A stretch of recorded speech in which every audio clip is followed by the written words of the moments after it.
Father George Salzwell, the Harvard Catholic Center of St. Paul's Parish in Harvard Square. We're here in Harvard Yard, but this time we're on the other side of Harvard Hall. Behind me is Holden Chapel, and that's where a couple of centuries ago Harvard Medical School began. And I'd like to talk to you about someone from there, one of the great surgeons, scientists of Harvard Medical School and of Mass General Hospital. He was there for 60 years, Dr. Jack Burke.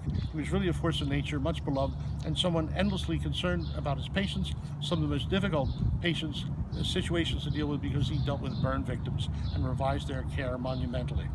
I knew him well, and Agnes, his wife, at the 7:30 Mass, and we get coffee every week. And he was a great teacher and mentor, and of course had a great trove of stories. He wanted to be a chemical engineer, but then Pearl Harbor happened, and the next day he enlisted. And he ended up a fighter pilot, which was great because it helped develop quick decision making and nerves of steel, which after he then got out of the service and went to Harvard Medical School, he went into surgery, Mass General Hospital, and as I say, he was there for 60 years ever after. And he dealt with that most intractable of things, burn victims. He had an immediate impact. He became the head of the service, head of trauma surgery, and changed 5 different ways, the ways the burn victims are dealt with.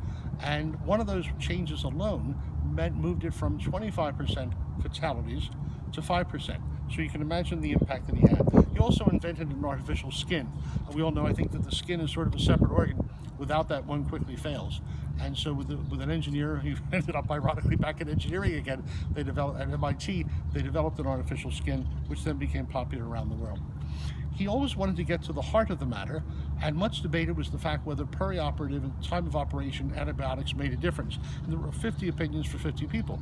And so he went to the Lister Hospital in London and actually researched the matter, and he found out very clearly that it made a great positive difference, and he revised the procedure all around the world to make a difference. He also, as an administrator, which he was many a time, he knew very well how to deal with people. Example, he established the helicopter service at Mass General Hospital for the Shriners Burns Hospital for kids. And he was the head of the board. Hooks Burr was very concerned about the money, sort of a penny pincher, and so he called up Jack and he said, well, we'll do it, but it's only for the for medium-sized helicopters and down. And which you really can't do. If your kid's coming in a helicopter, you want your kid treated and dealt with, and you want the thing landing there. So Jack played on the fact that Mass General looks upon itself as the not only the flagship hospital of the country, but it should by right treat the President of the United States. And so he said to him, well, from now on the Brigham will be treating the President. He said, not at all, we treat the President. He said, well, by your decision, the President comes here, he's surely going to come in a Marine Huey, and he won't be able to land. He'll go to the Brigham. So from now on, the Brigham will treat the President of the United States. At that point, there was complete silence on the other end of the line. 2 days later, Hooks Burr called up and said, we found the money, we'll change that.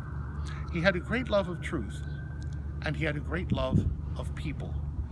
In the midst of the biggest blizzard this area had for decades, there was an ambulance with 2 badly burned kids blocked from getting into Shriners Burns.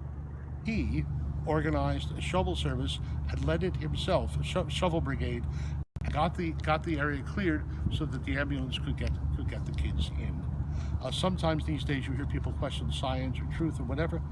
You sometimes hear people saying, well, rather than caring about people, let's care more about profiteering.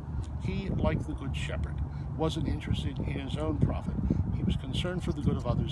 Many a person said the way you could explain his life and his science was by his deep compassion and concern for the needs of others, especially the burn victims whom he took care of. Let's hope we can follow in his footsteps in our own lives.